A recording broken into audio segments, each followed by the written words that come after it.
setengah pedas, yang keriting atau yang panjang gitu ya, yang hijau, yang merah. Kalau kita bicara ini cabai juga, beras kita yang artinya bahwa kita lihat kepala di dalam tubuh kita, kemudian kita lihat ke alam semesta, itu tidak akan pernah habis topik-topik penelitian kita. Jadi bagaimana ini adalah salah satu upaya dalam membangun kepakaran, terutama Bapak Ibu dosen, karena hasil dari penelitian ini ada nanti kepakaran dari Bapak Ibu sekalian. Nah, kemudian untuk mendapatkan penelitian yang baik, kita melihat alam lingkungan kita. Tadi Pak Dian menyampaikan curiosity sebagai kata kunci, bagaimana keingintahuan kita terhadap segala fenomena yang ada di dalam dunia ini, termasuk masyarakat, bagaimana kita bisa berkontribusi, kita menjadi suatu insan yang bisa bermanfaat bagi orang lain, untuk memuliakan peradaban manusia. Jadi nanti silahkan Bapak Ibu lihat referensi-referensi yang ada, itu sebagai salah satu upaya kita bisa membandingkan dengan apa yang sudah diteliti sebelumnya. Tapi yang penting ada juga bagaimana roadmap yang dibangun. Jadi mulai track record kita sebelumnya, hingga nanti ke depannya mau dibawa kemana arah dari penelitian kita. Nah, secara umum Bapak Ibu sekalian, baik riset dasar, terapan pengembangan, maka yang dinilai variabelnya, baik yang kami lakukan, kemudian atau kami biasa juga mendiskusikan dengan teman-teman di LPDP, ataupun juga yang kita susun bersama-sama dengan funders atau penyandang dana dari negara lain, Belanda, kita punya kerjasama dengan Inggris, dengan Cina, dengan Australia, ataupun dengan NSA dari Amerika, dan juga multilateral. Maka kurang lebih adalah bagaimana state of the art, kemudian roadmap penelitian, kemudian dalam sebuah penelitian bagaimana menyesuaikan kebutuhan dari penelitian terhadap anggota yang memang diajak ikut dalam proses penelitian. Dan juga track record itu sebenarnya menjadi suatu bagian dari penilaian, kemudian topik yang strategis, kemudian kesesuaian usulan dengan skema-skema penelitian, dan kualitas dari bagaimana Bapak Ibu dalam menulis proposal.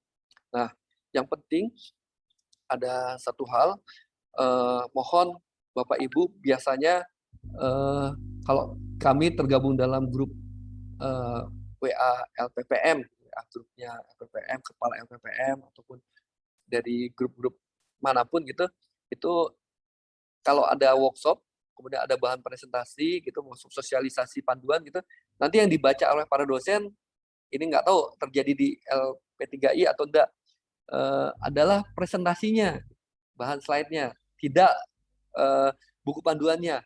Itu yang mengakibatkan tahun lalu itu 50% habis di seleksi administrasi, bisa lihat. Jadi contohnya misalnya penulisan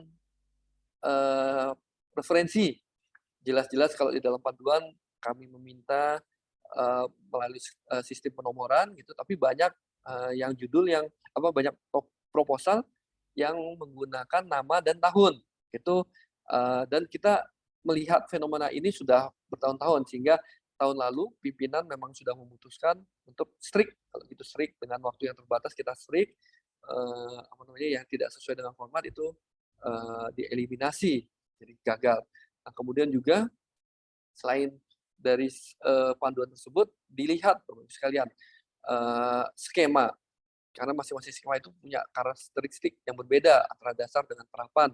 Bahkan misalnya ada Kementerian Pertanian ataupun dan juga Kementerian Kesehatan sama-sama memberikan dana. Jadi sama-sama misalnya peneliti jahe gitu ya, misalnya mengajukan di 2 penyandang dana yang berbeda. Jelas nanti kalau Bapak Ibu mengajukan ke Kementerian Pertanian, itu yang akan banyak dielaborasi, banyak yang disampaikan dalam proposal kaitannya dengan jahe, kemudian produktivitasnya, kemudian keunggulan jahe yang Bapak Ibu tanam seperti apa, apakah itu bebas warang atau mungkin produktivitasnya jauh lebih banyak, lebih besar dibandingkan jahe-jahe yang lain gitu. Tetapi kalau bicara dengan pengajuan proposal di Kementerian Kesehatan, maka yang dilihat ada manfaat jahenya. Jadi jahe yang Bapak Ibu tanam itu nanti manfaatnya bisa mengobati sakit sesak napas atau apapun itu. Jadi artinya silakan nanti diajukan tidak hanya di kami di dana BPTN ataupun bisa di LPDP. Tapi nanti LPDP punya karakteristik, punya tujuan tertentu, BOPTN ada tujuan tertentu. Skema riset dasar mempunyai tujuan tertentu untuk menghasilkan intervensi, menghasilkan kualitas publikasi yang baik. Riset terapan yang dikejar adalah prototip atau kekayaan intelektualnya. Nah, mohon sekali lagi dicermati. Jadi ini skema yang tahun lalu kita coba lakukan, kita lewat saja. Tapi intinya ini, Bapak Ibu sekalian, ada skema evaluasi administrasi dan substansi yang kita lakukan di tahun lalu. Kalau administrasi lebih bersifat kepada apa kalau bilangan binary kan 0 dan 1, jadi yes or no gitu. Jadi kalau memenuhi persyaratan, seperti ini contohnya ada di jendela reviewer, kalau memenuhi persyaratannya ya, dan ada salah satu dari 3 komponen dari rekam jejak, kemudian URL, mengupload dokumen dengan benar, dan format yang sesuai, salah satunya ada yang tidak, maka otomatis akan gagal dalam proses seleksi. Jadi mohon ini diperhatikan sebagai contoh banyak kebiasaan yang kurang baik dari Bapak Ibu pengusul yang kalau dikasih waktu 2 minggu ataupun 1 bulan atau bahkan ditambahkan 2 bulan, maka akan memproses submit laporan di injury time, di akhir-akhir waktu. Ini yang banyak kejadian dosen-dosen yang menghubungi kami minta diperpanjang karena salah, minta dibuka lagi karena salah upload file gitu ya, atau jadi tidak bisa masuk karena terlalu crowded sehingga tidak bisa sempurna dalam mengsubmit atau mengupload file-file data-data yang dibutuhkan. Nah, itu kami mohon, ini saya mengapresiasi dari LPPM dari awal meskipun belum ada panduan yang sudah ditetapkan, tapi sudah ada inisiasi mendorong para Bapak Ibu dosen menyiapkan proposal. Nah, ini salah satu yang mungkin yang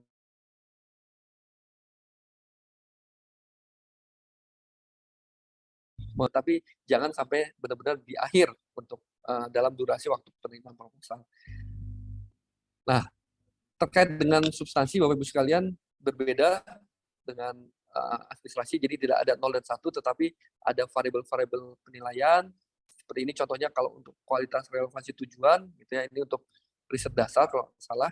Jadi tidak ada kebaruan itu dikasih 0, tetapi tidak semuanya dikasih 0. Jadi kalau ada yang terkait dengan kebaruan, maka dapat nilai 5, kalau cukup signifikan dapat 10, tapi kalau sangat 15. Artinya nanti variabel-variabel ini, komponen-komponen penilaian ini selalu kami sertakan di dalam panduan sehingga Bapak Ibu nanti bisa menyesuaikan. Jangan sampai antara skema satu dan skema lain pasti juga akan berbeda, karena kalau riset dasar kita mencari novelty, riset terapan tadi ada kemitraan dengan industri, itu menjadi membuat poin yang sangat penting.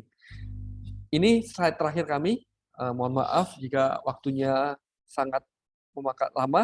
Jadi silakan cermati rekam jejak, kemudian PRN, prioritas tadi dijadi sebagai acuan, SBK, SBM, TKT, nanti silakan diukur, disesuaikan dengan skema yang akan diajukan, roadmap penelitian dan mitra kerjasama. Demikian Pak Edi yang bisa kami sampaikan. Mohon maaf jika ada yang kurang berkenan. Terima kasih. Assalamualaikum warahmatullahi wabarakatuh. Waalaikumsalam warahmatullahi wabarakatuh. Baik, terima kasih Pak Adi atas pencerahannya kepada kami, para dosen dan teman-teman mahasiswa dari Politeknik LP3I Jakarta. Untuk Sebelum saya membahas tentang pertanyaan, saya mau duluan nih Pak Adi nih. Enggak Pak. Mohon izin ya Pak. Kalau kami nih Pak Adi mau kecil-kecilan lah membuat ala-ala Politeknik LP3I menggunakan dana internal gitu ya Pak. Sebaiknya nih Pak, untuk luarannya Pak, tadi kan kalau penelitian terapan keywordnya itu adalah prototype ya Pak ya, keywordnya.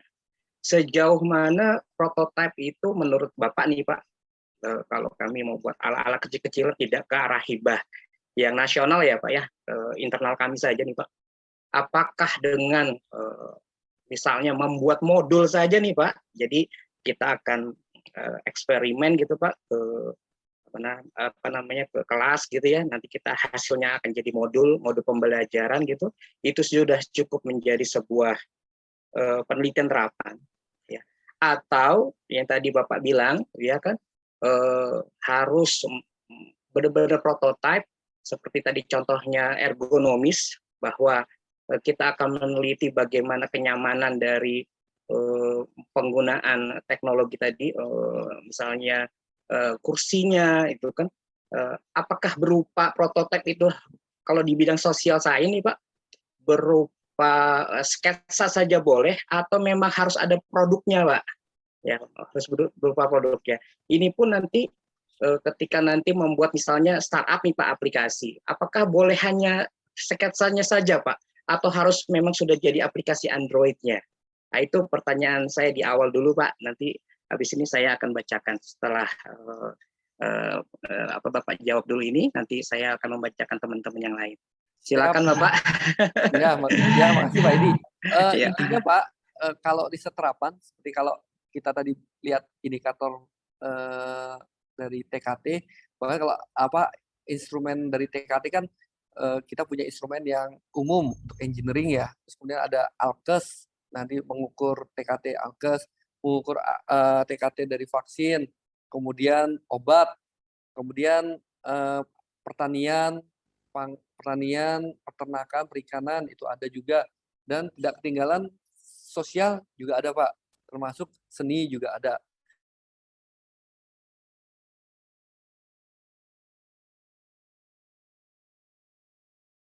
Indikator itu kalau memenuhi di level 4 itu ada indikatornya, ada A, B, C, D. Itu yang seperti biasa kalau Bapak mengajukan proposal, kan nanti diukur TKT-nya mengisi, jadi 80% dari indikator itu terpenuhi, maka Bapak sudah dianggap berada dalam TKT di situ posisinya.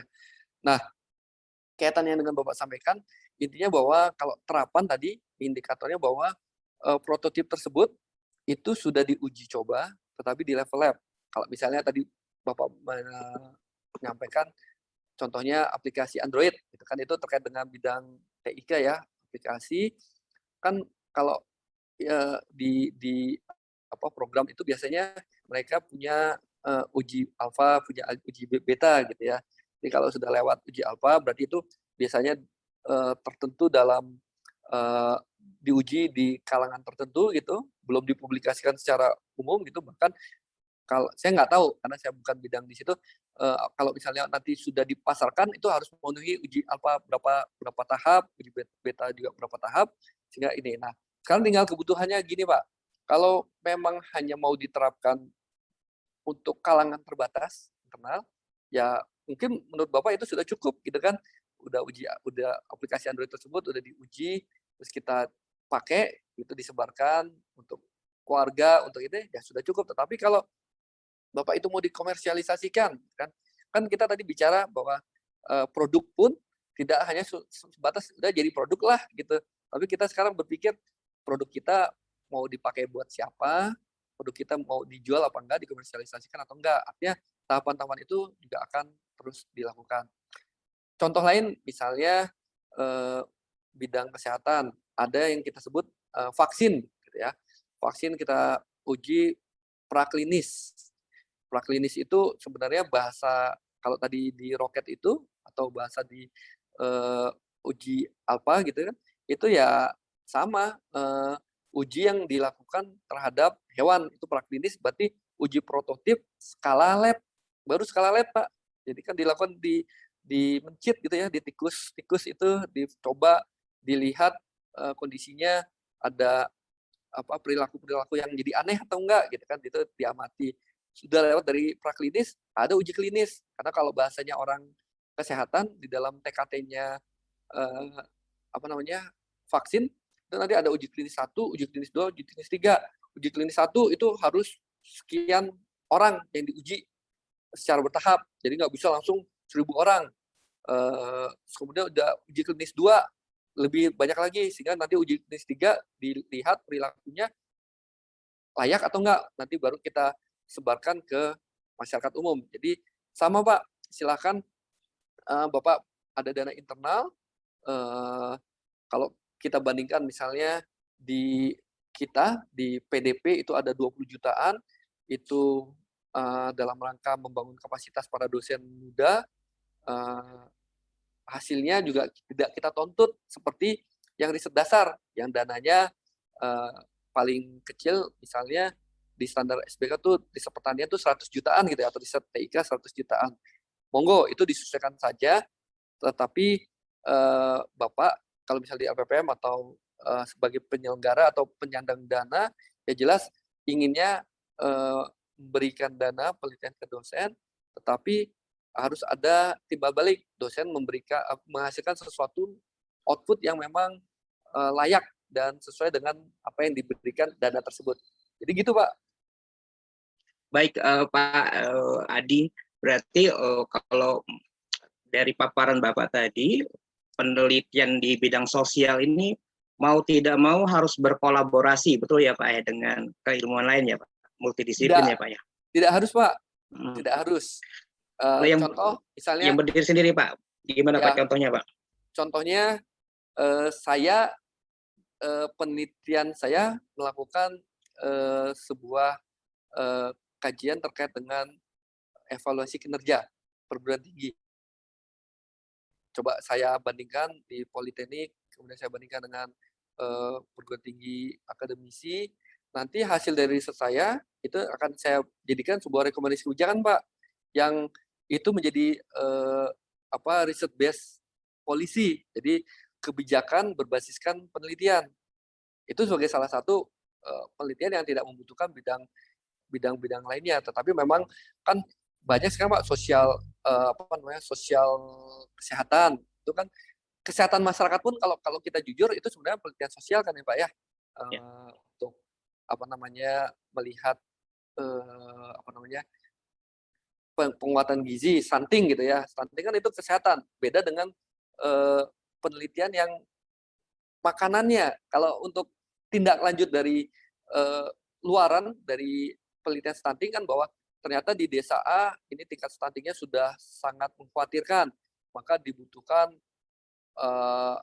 penanganan khusus, program khusus agar kecukupan gizi di desa itu bisa terpenuhi. Kemudian datang peneliti-peneliti kesehatan lain, oh ternyata dengan tingkat stunting yang sangat mengkhawatirkan, maka gizi-gizi yang dibutuhkan, makanan yang dibutuhkan itu kan nanti orang nutrisi, orang pangan, bukan orang sosial lagi. Tetapi kan dari hasil dari penelitian sosial tersebut menghasilkan sebuah rekomendasi kebijakan.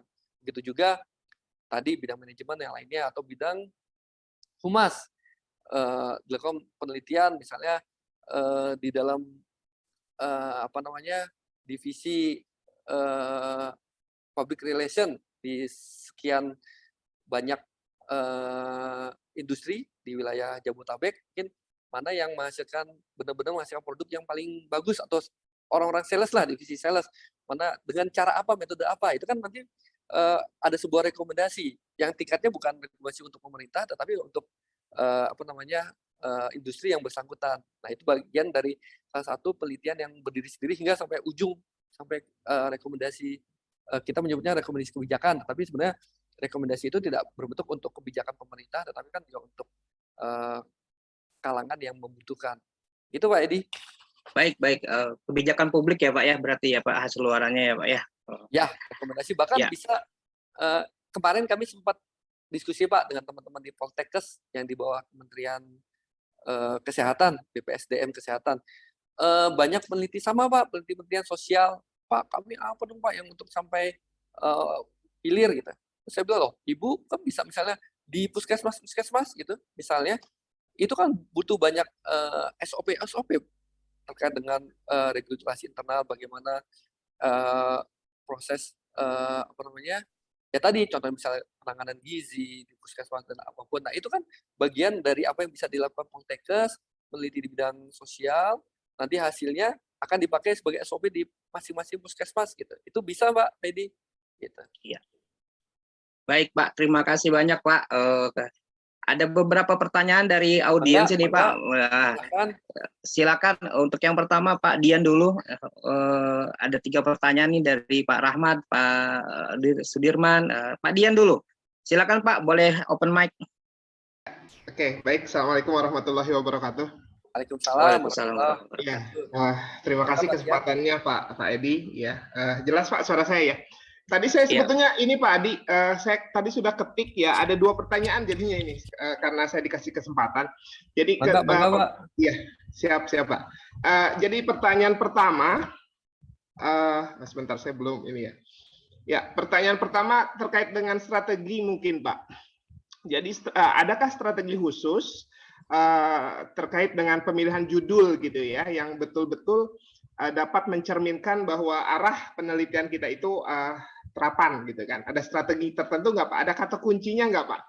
Itu yang pertama. Yang kedua, gini, ini mungkin kasus Pak ya, jadi agak panjang pertanyaannya sedikit. Jadi kemarin itu kan saya mengajukan penelitian atau proposal penelitian untuk riset terapan ini Pak. Jadi dasarnya itu saya menemukan masalah di dunia usaha ya, jadi headhunter, yayasan ya yang biasa mengirimkan tenaga kerja kita ke luar negeri, dan ini sektor formal Pak. Jadi ke Polandia salah satunya gitu ya, ke Polandia di industri di sana itu. Nah, setelah berbicara dengan mitra usaha itu, Dudi itu, mereka memiliki permasalahan. Salah satu permasalahan adalah pembelajaran bahasa Inggris. Bidang saya bahasa Inggris, Pak. Nah, jadi saya waktu itu proposal itu menawarkan untuk menciptakan sebuah sistem pelatihan bahasa Inggris terpadu gitu ya, di mana memadukan antara offline dan online gitu ya.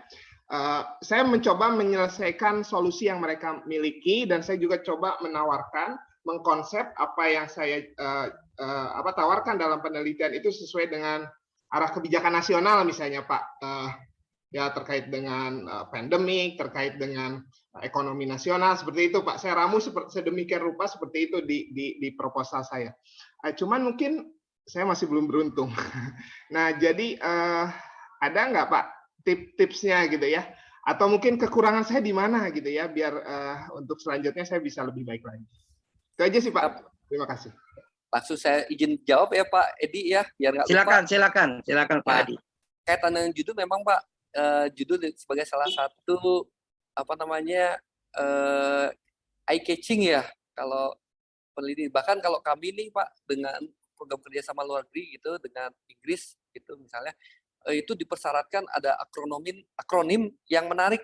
Jadi nanti singkatannya apa, kata yang menarik itu tapi berupa itu singkatan. Itu salah satu trik Pak sebenarnya untuk menarik. Tetapi reviewer kita dengan segala kepakaran mereka Pak Dian itu biasanya juga melihat kesesuaian judul dengan isi. Mereka melihat, tapi memang semuanya dilihat Pak, metode, kemudian nanti dengan metode pun kan sebenarnya mereka juga bisa melihat, oh ini kalau metodenya masih studi literatur ya riset dasar lah gitu ya kan. Tapi kalau udah masuk nanti sampai survei yang lebih mendalam dan lainnya, itu ya memang nanti bisa dilihat terapannya. Tetapi memang judul itu ini malah justru sebenarnya Pak Dian sendiri yang lebih ahli lah bagaimana mengemas. Kan kayak sebenarnya gini Pak, kita jualan kayak sales aja, kita jualan ke penyelenggara peneliti, ini loh pokoknya topik saya tuh menarik, kalau kementerian nggak mau bayarin rugi gitu ya, bayarin nanti. Tapi apa yang membuat menarik? Nih judulnya, tampilan kemasan awalnya kan orang love in the first sight gitu ya Pak ya. lihat dari judulnya aja udah tertarik, wah ini judulnya menarik, terus kemudian dilihat dalamannya tambah menarik, terus dilihat hasilnya, wah hasilnya benar-benar kita tunggu nih, gitu. Itu yang membuat trik-trik. Jadi kembali kalau saya melihat, silakan Pak, skema riset dasar dan riset terapan mempunyai karakteristik yang sangat berbeda. Dasar itu benar-benar kami mau cari invensinya, hasilnya publikasi yang benar-benar berkualitas. Terapan kita memang arahkan untuk nanti bisa dimanfaatkan. Jadi kan sudah agak berbeda pendekatannya. Nanti variabel penilaiannya pun sangat berbeda. Pak Dian nanti bisa lihat satu-satu komponen penilaian yang ada. Oh, kalau misalnya terapan itu nanti pasti referensinya tidak sebesar tinjauan pustakanya, variabel tinjauan pustakanya tidak akan sebesar tinjauan pustaka yang di riset dasar. Jadi kalau di riset dasar nanti tinjauan pustakanya WWW semua Pak, gitu kan? Rata-rata kan nanti tidak publikasi yang terbaru gitu. Apalagi kalau publikasi yang nanti dilihat, oh ini Q1, Q2 ini, ya itu pasti matanya para reviewer akan lihat, wah keren gitu kan, nilainya bagus. Tapi kalau terapan nanti akan dilihat tadi potensi keberhasilannya dihilirkan, terus kemudian kemitraan dengan industri menjadi hal yang sangat penting, Pak. Terus kemudian Bapak kurang beruntungnya di terapan ya, Pak ya, Pak Dian? Ya, saya di terapan Pak, yang gagal kemarin itu. Ya. Yang tahun ini gitu. Ya karena memang tahun kemarin itu memang dananya terpotong karena kita harus mengalokasikan untuk penundaan di tahun sebelumnya. Jadi memang dan kesempatan sekarang insya Allah semoga lebih terbuka Pak dengan tadi Poltek dipisah dananya. Jadi nanti persaingan Bapak dengan teman-teman di Poltek tidak lagi dengan seluruh perguruan tinggi gitu kan. Jadi selalu terbuka. Dan kalau yang kedua menarik Pak, nanti silakan saja kalau ada kemitraan internasional itu menjadi poin tambahan dalam penilaian bahwa kami ada, ya, apalagi kalau misalnya nanti ada kerjasama, ini ada share pendanaan pihak Indonesia diminta dananya lewat kementerian, pihak Polandia tadi diminta dananya sudah disiapkan dananya langsung dari Polandia itu kalau dulu Prof Oki udah bilang malah, oh kalau udah kayak gitu nggak usah di review lagi selama nggak kebangetan jelek itu proposalnya, itu silahkan karena pertama kita mencari network aja keluar itu kan juga sudah effort yang sulit ya Pak ya. Dan ini ada kesempatan bagaimana mengakselerasi tidak hanya dosen sebenarnya, tapi nanti juga mahasiswa yang bisa dilibatkan. Dan apalagi tadi sudah ada arah ke dunia usaha, itu mah insya Allah tinggal dimasuk-masukkan saja Pak. Dan kalau ini Bapak nanti bisa tidak hanya tadi terkait dengan migran worker gitu Pak. Iya, manajemen gitu kan. Tapi juga masuk ke pendidikan, bahasa Inggris, metode pengajaran itu kan juga topik lain yang di luar topik manajemen dan industri kan ada salah satu topik yang ada di bidang sosial kan nanti pengembangan UMKM, manajemen perusahaan, industri. Tapi ini bisa nanti Bapak pilih yang subtopik yang lain. Jadi ada kesempatan banyak, tinggal nanti dilihat penekanannya judul Bapak masuknya ke topik yang mana gitu. Gitu. Ya, jadi gini Pak, penekanan awal memang karena jadi awalnya itu ada pembicaraan saya dengan penyalur tenaga kerja. Jadi memang penekanan awal itu sistem pelatihan bahasa untuk tenaga migran Indonesia gitu ya. Itu penekanan utamanya. Nah, tapi nanti saya akan bisa kembangkan ke lingkungan yang lain atau pengembangannya bisa ke sekolah, bisa ke institusi lain gitu.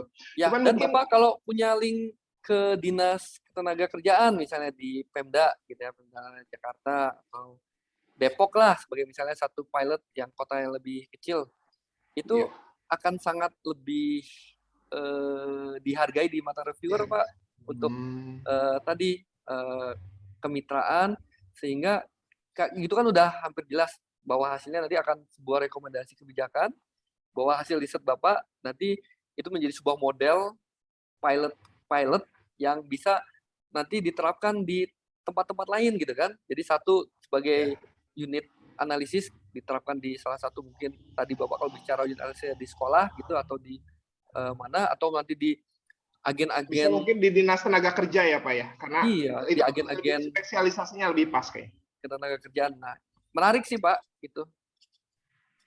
Iya, iya. Baik Pak Tapi, Dian, sudah cukup Pak Dian? oke, silakan yang lain dulu deh. Iya, nanti karena waktu Oke. kita sudah terbatas. Siap, Baik Edi, Pak, siap. ya Pak Dian, Pak Adi, pertanyaan Ya, berikutnya dari Pak Rahmat Sobari. Silakan Pak Rahmat. Baik, terima kasih. Assalamualaikum warahmatullahi wabarakatuh.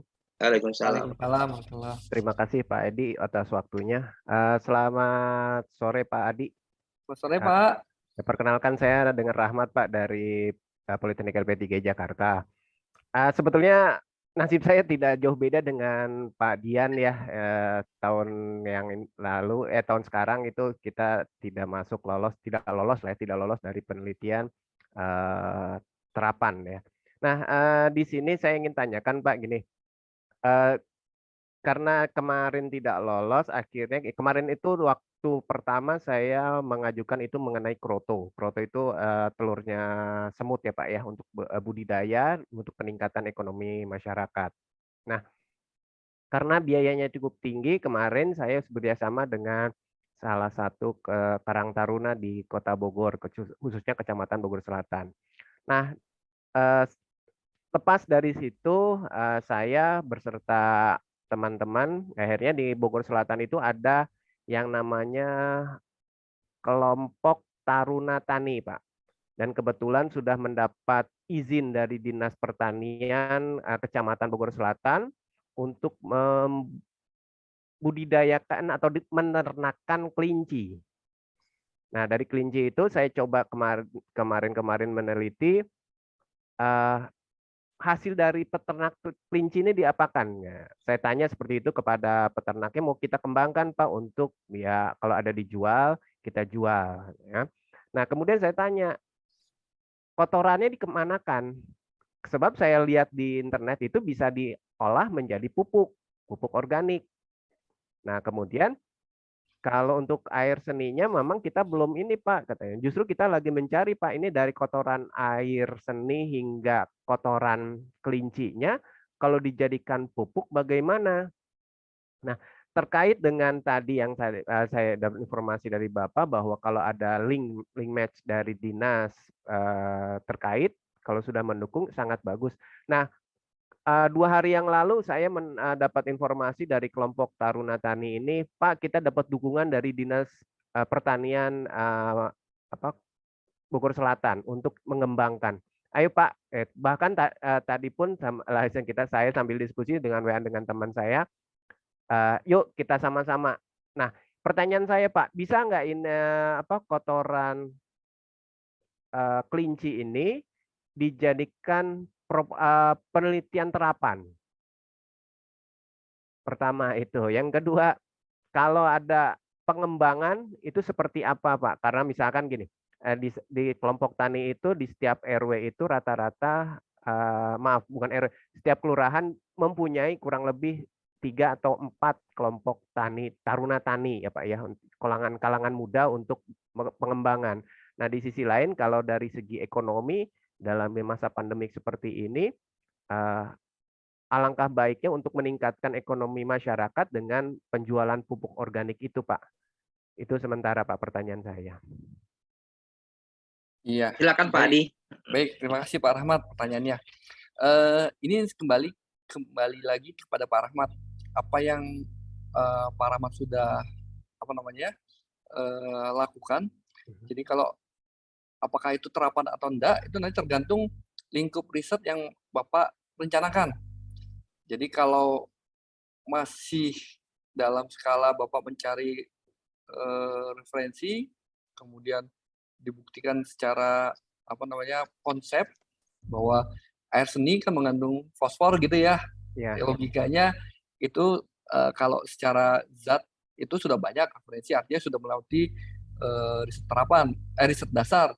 Tapi kalau untuk kelincinya sendiri, jenis fosfornya itu nanti apakah fosfornya malah nanti menyebabkan penyakit atau enggak, kan setidaknya Bapak sudah melakukan tinjauan referensi kan Pak, Ya. apakah sudah banyak, setidaknya minimal sudah ada beberapa penelitian pendahuluan yang itu tinggal dilanjutkan menuju riset terapan. Kemudian tinggal bagaimana Bapak menyusun proposal bahwa di skala lab, gitu kan?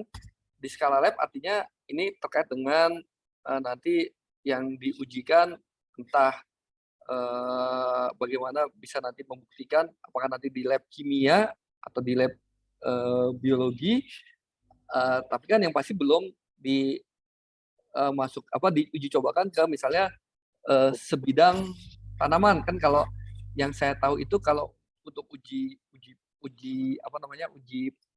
pengembangan, kalau di dalam riset pengembangannya di bidang-bidang pertanian itu kan mereka nanti akan ada demplot gitu ya, demplot ditaruh di wilayah tertentu diuji. Nah itu kalau berhasil berarti artinya sudah lolos uji demplot dan siap untuk produksi. Itu udah riset pengembangan. Tetapi kalau di riset terapannya kan ada rumah kaca kah gitu ya Pak ya.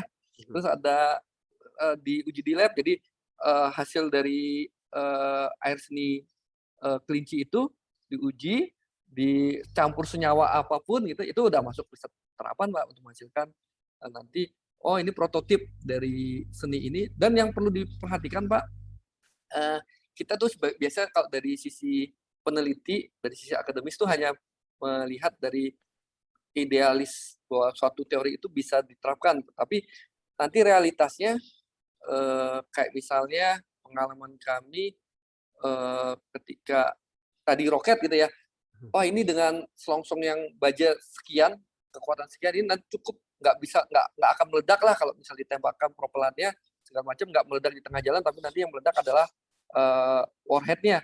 Tetapi ketika dicari di pasaran Mbak, komponen tersebut nggak ada di mana-mana gitu Mbak. Itu yang menyulitkan. Nah ini juga yang perlu perhatikan mungkin oleh Bapak, apakah secara ekonomis apakah nanti tersedia air seni kelinci sedemikian banyak nanti untuk kebutuhan yang akan nanti dipasarkan sebagai itu, ataupun nanti ditambahkan oleh bahan kimia tertentu gitu supaya ini jadi kebutuhannya air seninya sih cukup sedikit tapi nanti ditambahkan yang lain. Nah itu sudah masuk ke ranah terapan. Di situ Bapak nanti bisa mengajukan atau melakukan penelitian di ranah riset terapan. Tetapi jangan lupa prediksi ke depannya pengembangan itu yang nanti kami coba mulai dari panduan ini, proyeksi hilirisasinya itu yang mendapatkan poin yang juga cukup tinggi. Jadi kalau misalnya tadi seperti Pak Dian, kelihatannya sih ini nanti kalau untuk diterapkan di mana-mana di dinas ketenagakerjaan ini sangat applicable gitu ya. Tapi kalau kelinci, air seni kelinci bener nggak air kelinci ini? Tapi kalau lihat udah ada dukungan dari dinas perkebunan itu sih positif banget sih Pak harusnya, dan bisa dijajaki lebih lanjut lah. Ini nanti udah di luar ranah saya, ada reviewer yang pakar di bidangnya untuk menilai apakah memang bisa dibayai atau enggak. Itu Pak Rahmat. Baik, terima kasih Pak. Satu lagi Pak, minta arahannya saja dari Bapak khususnya untuk pada saya dan teman-teman supaya bisa menyusun proposal yang lebih baik Pak untuk bisa masuk ke pendanaan dari BRIN ini. Terima kasih Pak atas waktunya dan jawabannya. Baik, terima kasih Pak Rahmat. Pertanyaan terakhir dari Kepala BP2M kita nih Pak Sudirman. Silakan Pak Sudirman. Ya, terima kasih Pak Edi. Assalamualaikum warahmatullahi wabarakatuh Pak Adi. Terima kasih atas waktu berbaginya dengan PLJ dan dosen-dosen di PTS di bawah naungan PLJ, karena naungan LP3I. Ini Pak Adi yang sebagaimana yang saya chat juga di WhatsApp dengan Pak Adi. Jadi ya yang sebagaimana juga disampaikan oleh Pak Edi tadi bahwa kami ini ada beberapa jurusan. Nah, ada beberapa jurusan, khususnya yang jurusan manajemen. Nah, ini arahan dari Pak Direktur bagaimana jurusan-jurusan ini menghasilkan penelitian dan kegiatan Abimas yang terapan gitu. Kalau untuk komputer mungkin produknya ada gitu. Nah, yang manajemen tadi saya ingin menjewantakan lagi apa yang disampaikan oleh Pak Edi tadi. Jadi penelitian-penelitian yang dilakukan oleh teman-teman dari manajemen ini, contohnya yang bisa menghasilkan atau diakui sebagai penelitian terapan itu yang seperti apa kira-kira gitu. Apakah seperti yang disampaikan oleh Pak Adi tadi, rekomendasi policy itu termasuk salah satu contoh kategori penelitian terapan atau bukan gitu. Nah, atau dosen-dosen manajemen ini harus berkolaborasi dengan jurusan lain, jurusan komputer atau jurusan yang lainnya, sehingga bisa menghasilkan sebuah penelitian yang dikategorikan sebagai kategori terapan. Itu yang pertama. Yang kedua, ini apa namanya ya, keluhan dari teman-teman dosen yang ada di wilayah 3 juga. Kebetulan di grup LPPM wilayah 3 ini ya sering, ya memang ada beberapa mengeluhkan gitu, cuman keluhan itu kan belum ada solusinya gitu. Jadi sebagaimana yang disampaikan oleh Pak Adi tadi, salah satu yang menentukan proposal itu diterima adalah dari track record si peneliti gitu. Nah, sedangkan seperti kami ini baru melek gitu, baru melek dengan penelitian, dan alhamdulillah 2-3 tahun terakhir ini dosen-dosen kami di PLJ itu sudah mulai antusias untuk melakukan kegiatan penelitian dan pengabdian, walaupun persentasenya masih cukup rendah gitu. Tapi dibandingkan tahun-tahun sebelumnya ya sangat jauh gitu. Nah, ketika mengikuti proposal hibah gitu, nah ini kendala kami adalah di track record-nya. Bukan hanya di PLJ, di kampus-kampus lain di wilayah 3 pun mengalami hal yang sama. Mungkin apakah ada gitu Pak alokasi dana untuk dosen-dosen pemula? Jadi kalau bicara track record kan nanti yang dapat proposal hibah itu orang-orang yang sudah biasa mendapatkan proposal hibah gitu. Sedangkan dosen-dosen yang mulai ini ya nggak bakalan dapat gitu. Nah, bagaimana strateginya Pak Adi sehingga dosen-dosen yang baru melek ini bisa merasakan dana hibah juga dari pemerintah. Mungkin itu aja Pak Adi, terima kasih. Assalamualaikum warahmatullahi wabarakatuh. Waalaikumsalam warahmatullahi wabarakatuh. Ya, baik, terima kasih. Yang pertama Pak, terkait dengan pendidikan manajemen, sebenarnya kan lingkup manajemen kan sangat luas ya Pak ya. Saya kebetulan juga belajar manajemen. Nah, yang pertama memang alangkah baiknya tadi kalau ada kerjasama multidisiplin lintas bidang studi yang saling melengkapi. Orang-orang hard science sangat membutuhkan teman-teman di soft science. Begitu juga nanti sebaiknya yang soft science juga memberikan banyak kontribusi terhadap penelitian di hard science, itu salah satu alternatif. Yang kedua, kalau untuk manajemen yang secara individualis, yang individual aja itu, apalagi kalau saya lihat di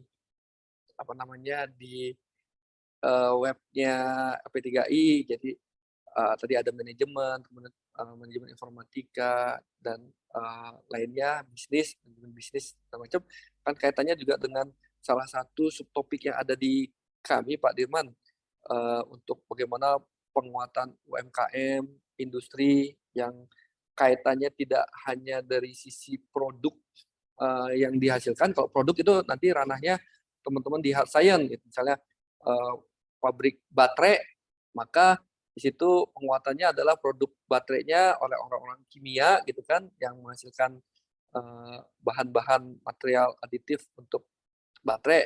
Tapi dari sisi manajemennya kan itu juga mereka butuh riset kan, butuh kajian. Bapak bisa melakukan penelitian di industri baterai tadi, misalnya dari sisi manajemen operasional, bagaimana efisiensi dan efektivitas untuk di pabrik baterai sehingga semuanya nanti bisa berjalan dengan lebih baik. Hasilnya nanti di riset terapannya adalah rekomendasi Pak. Riset terapan, Bapak memberikan rekomendasi kepada direksi di pabrik baterai tersebut, oh ini harusnya ada penambahan SDM kalau mau produknya lebih meningkat, atau ada pengembangan kapasitas SDM-nya, buruhnya harus diberikan pelatihan lebih banyak. Itu kan rekomendasi, Pak. Hasil dari terapan dan pengembangan dari riset yang dilakukan Bapak. Itu sebagai salah satu contoh. Kemudian kalau kita bicara nanti konsep dari sisi yang lain, pemasaran, manajemen pemasaran, itu malah banyak lagi penelitian yang bisa dilakukan, bisa terapan yang nanti hasil dari penelitian Bapak diberikan masukan kepada pihak-pihak manajemen. Ternyata kalau di wilayah A, metode pemasarannya ini lebih kena kalau menggunakan medsos gitu ya, atau apa. Jadi sebaiknya dengan ini kan rekomendasi kepada para pelaku usaha tersebut. UMKM juga gitu, bagaimana memulai startup yang baik. Itu kan semuanya nanti berbasis dari hasil kajian, riset. Bapak bisa menyatakan bahwa yang baik itu memulai startup itu dengan cara seperti ini. Ini kan berdasarkan best practice yang Bapak kumpulkan dari sebuah penelitian, nanti keluar, kalau untuk karakteristik di startup bidang pertanian tuh lebih baik caranya seperti ini. Nah, itu rekomendasi dari terapan-terapan. Jadi ada 2 cara, Pak, untuk manajemen. Ya silahkan berkolaborasi dengan teman-teman yang bidang lainnya. Dan saya lupa tadi Bapak yang kedua menanyakan sekalian nih, Pak, terkait dengan track record. Dulu ketika kami memulai dengan kewajiban track record itu karena memang kami sebagai penyandang dana gitu ya Pak, penyelenggara penelitian kan namanya owner, kita kan harus melihat mengurangi risiko kegagalan gitu kan ya. Kalau orang manajemen kan gitu kan, bagaimana salah satunya kan adalah bagaimana kami harus percaya dengan para peneliti yang kami berikan. Apa indikatornya ya? Salah satunya track record.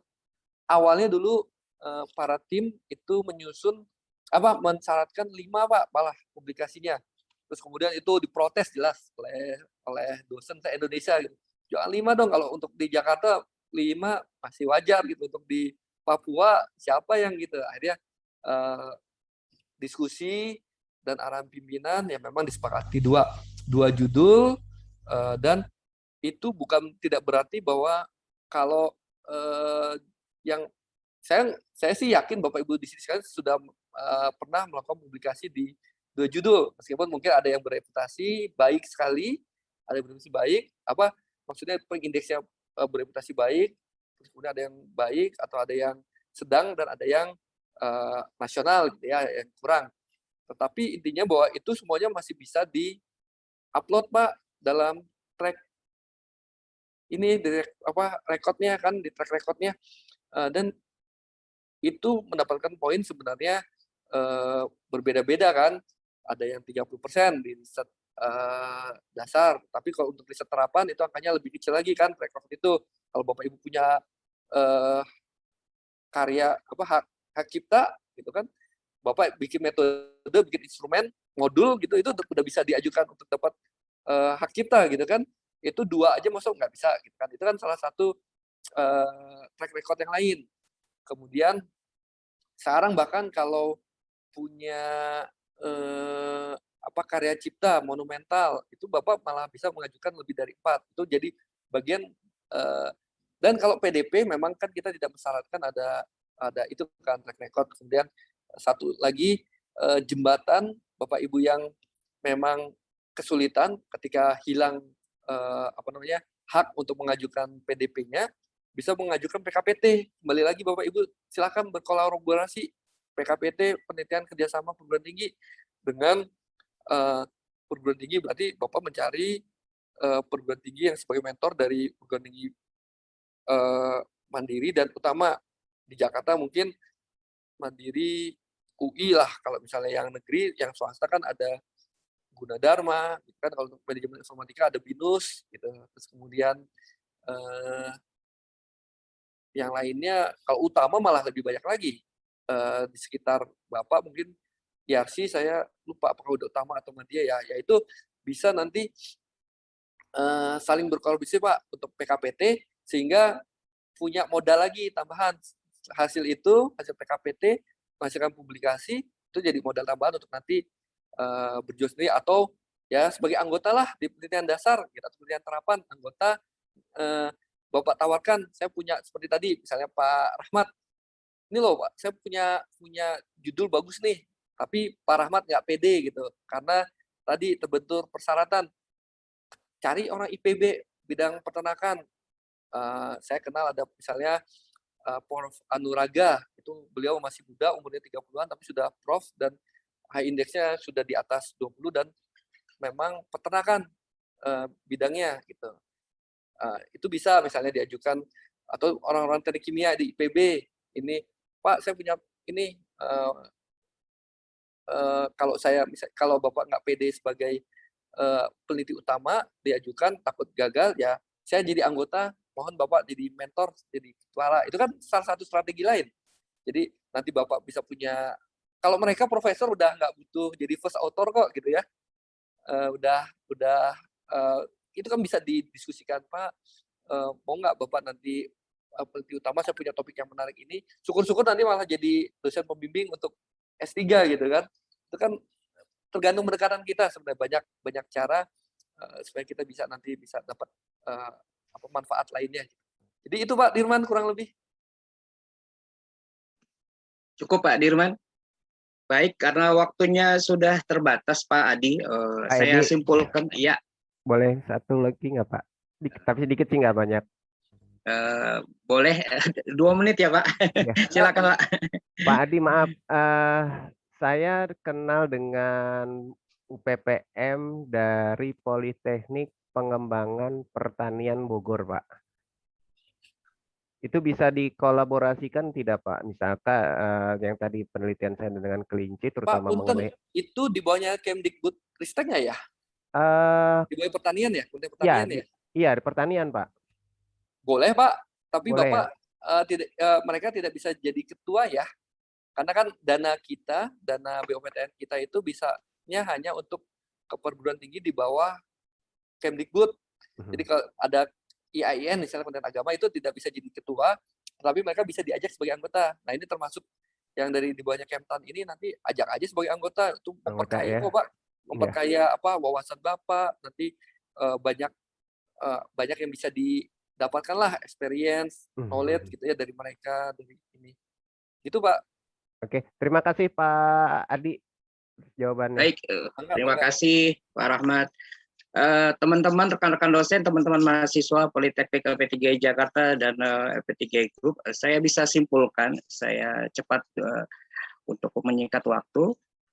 Kesimpulan kita, pelatihan penelitian dan abdi mas terapan pada siang ini adalah hasil penelitian itu harus bermanfaat.